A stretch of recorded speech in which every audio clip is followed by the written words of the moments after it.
Hey everybody, welcome to the Sky Lounge, and this is Cruise Peruse, episode number 110. Boys and girls, just wanted to give you a heads up. The Cruise Peruse will be on a temporary hiatus.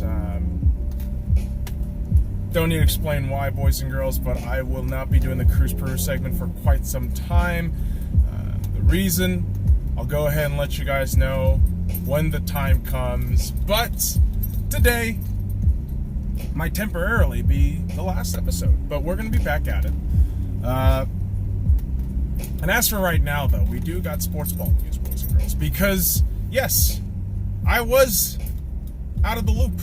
I've been just posting random-ass videos the last 2 days. I know I say daily contents, and I do not break my promise, boys and girls. However, quality of content is what matters, right?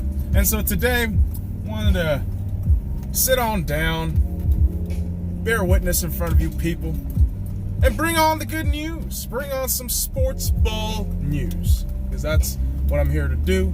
That's what I'm here to talk about. And I have time to go because it is a green light. Oh dear God! Boys and girls, in the world of sports ball, a lot of curious moving parts. Russell Wilson, quarterback of the Seattle Seahawks, is now a part owner of the Seattle Sounders soccer franchise in Seattle. Congratulations to Russell Wilson and Sierra, his wife. I believe also Macklemore, the Seattle-born artist, Pacific Northwest-based artist, is also going to be a part owner. So the part ownership group, the guys who have minority stake, lots of notable names, and it was announced all yesterday. So really good stuff for Seattle. Because listen, the idea of, the sport within the community being owned by other local athletes, local celebrities that are going to do their damn best to, make the franchise better, I guess. That's only a good thing. And unifying, the brands within the city, Sounders, Seahawks, it's great stuff. It's really great stuff that we're seeing here. And listen, as a Seahawks fan, I'm excited. I'm excited to see that Russell Wilson is about to get stupid money. Happy for the man, the myth, the legend, Russell Wilson, the god of Seattle. And hey, if that means I go to Sounders games and get a high five for wearing Russell Wilson jerseys, I'm going for it. I'm going for it. But the NFL has been providing us some fun news, boys and girls. It really has. Dak Prescott. Okay, let's talk about the Cowboys. Yeah, I know we use this platform on YouTube here at the Sky Lounge to bash on a lot of these players, these organizations, but I'm just trying to bring on logic, okay? I'm just trying to, analyze this with common sense and logic. And sometimes when it goes against it, that's where, my curiosity and questions come in.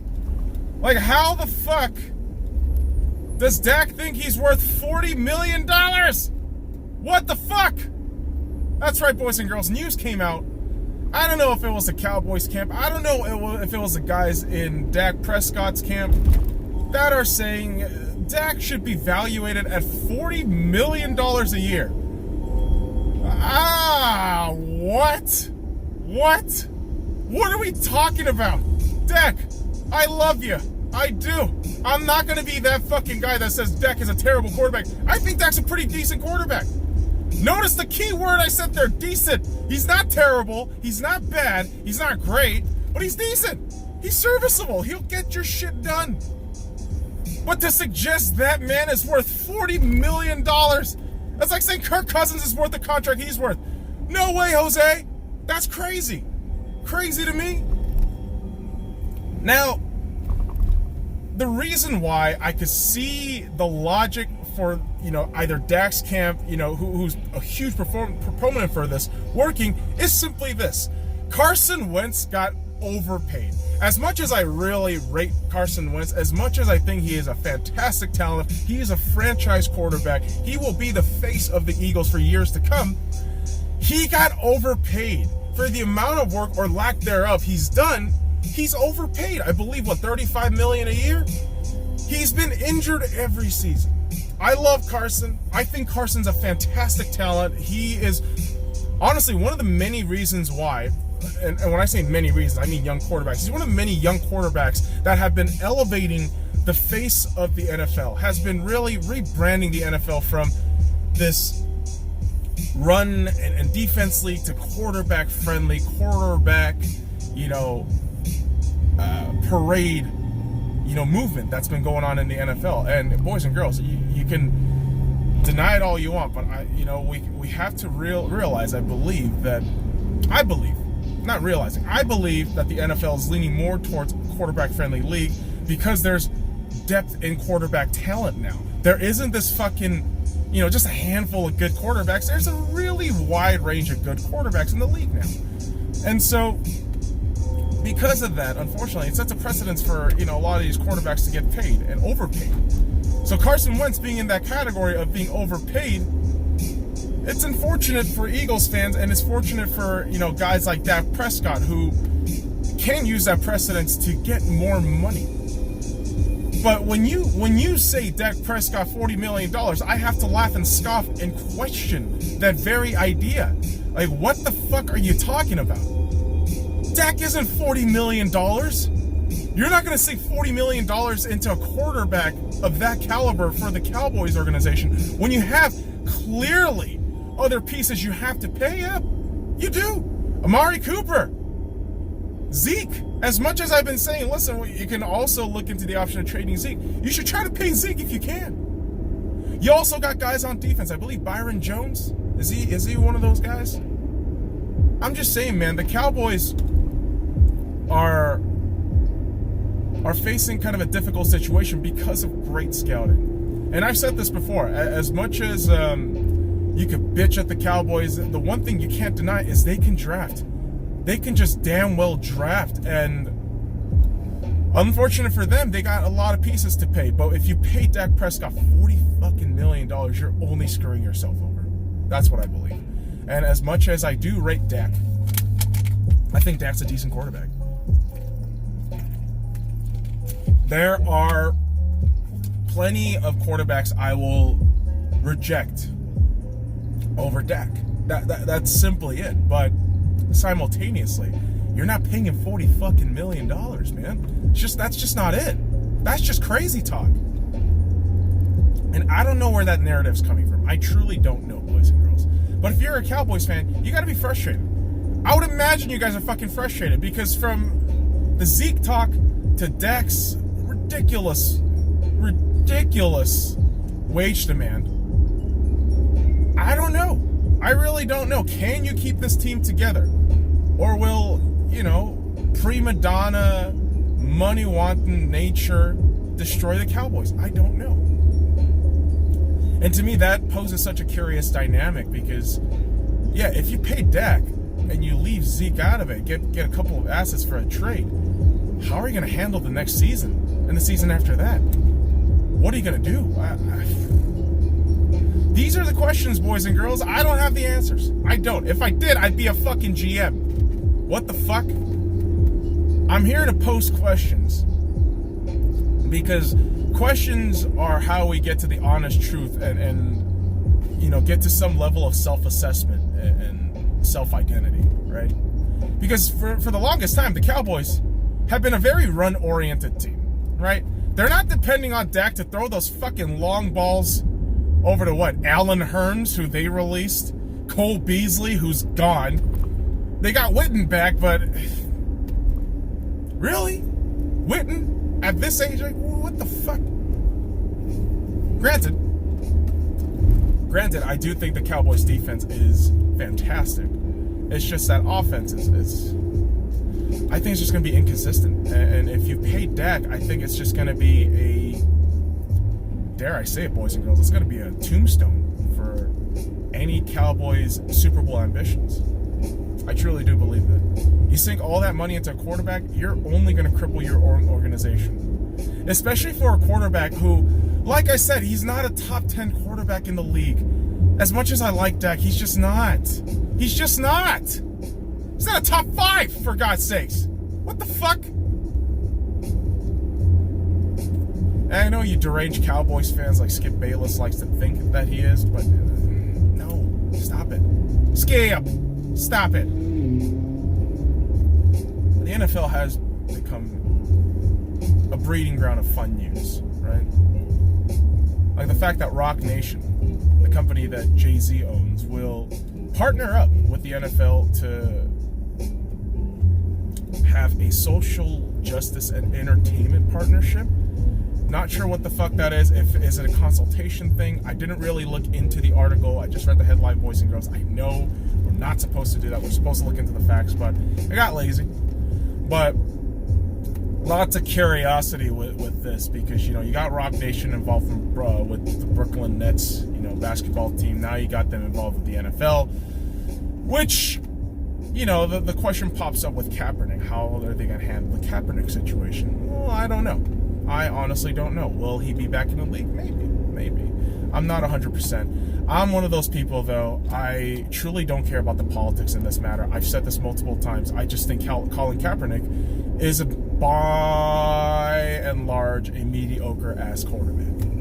I've said that multiple times. And for you 49ers fans who are going to fucking complain and defend this guy, dude, he got you to a Super Bowl, but you're kind of suggesting that he was the only factor into you guys getting there. No. False. Defense. Coaching.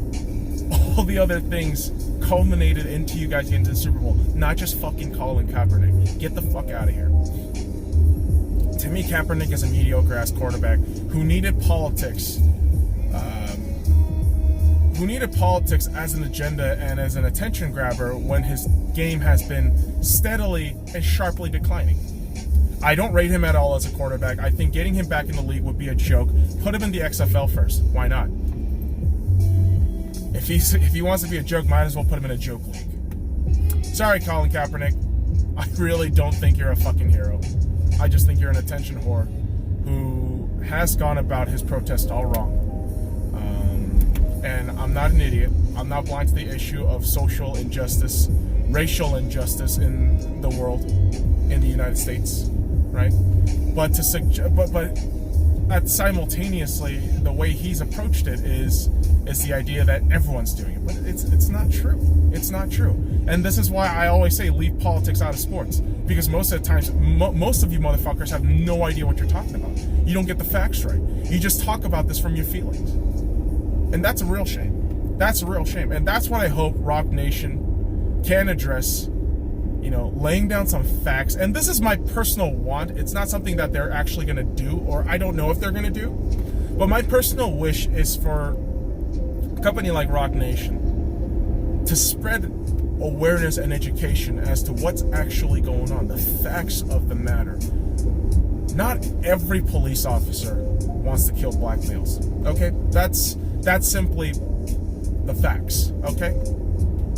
Educating each other as to how the fabric of this United States culture works is very important. Understanding each other is the key to improving, you know, these problems that we're facing in the United States right now. Gun violence, gang violence, excessive crime, all these things, right? And is everything I'm saying the perfect answer? No, it's not. It's just something that I'm suggesting, something that I would hope would be a amicable solution to you know, raise these issues and awarenesses, right? But nothing's guaranteed. Nothing's guaranteed. Unlike a certain guarantee from the Brooklyn Nets, because we're talking about Rock Nation, boys and girls, I feel like I do have to talk about this. New owner, oh boy, I forget his name, but his last name is S.C.Y, T-S-A-I, has purchased the Brooklyn Nets for about $2.35 billion, purchasing the 51% of his stake, I believe, and making him the majority owner of the Brooklyn Nets, which is curious because you're going to start wondering, all right, is there going to be modifications to the facility? Are they going to do new things to the Brooklyn Nets? What's the catch? What is all that's going to happen? We don't know, right? And boys and girls, I know most of this shit on this episode has been a lot of speculation, a lot of guessing. And that's kind of the whole purpose of the Cruise Peruse here, boys and girls, because I believe in honesty. I do. I believe in laying out the facts, and you can formulate opinions, and opinions are just thoughts, right? They're just thoughts and guesses based on the facts that are laid in front of you. Analyses that can be proven wrong. And I say this all the time. We can be wrong here. I'm not afraid to admit that I'm wrong, but making bold declarations, there has to be some level of confidence to do so. What the fuck am I getting at? Dude, if I'm gonna say some shit, I'm gonna say some shit. If you guys are against it, fuck you. Prove me wrong. And if you do prove me wrong, I'll go ahead and admit I'm wrong. Shit. I've done it plenty of times on the fucking comment pages. Just saying. I talked about Dak, and, my whole opinion is you don't pay $40 million for Dak. You just don't. It's a fucking mistake. As much as I like Dak.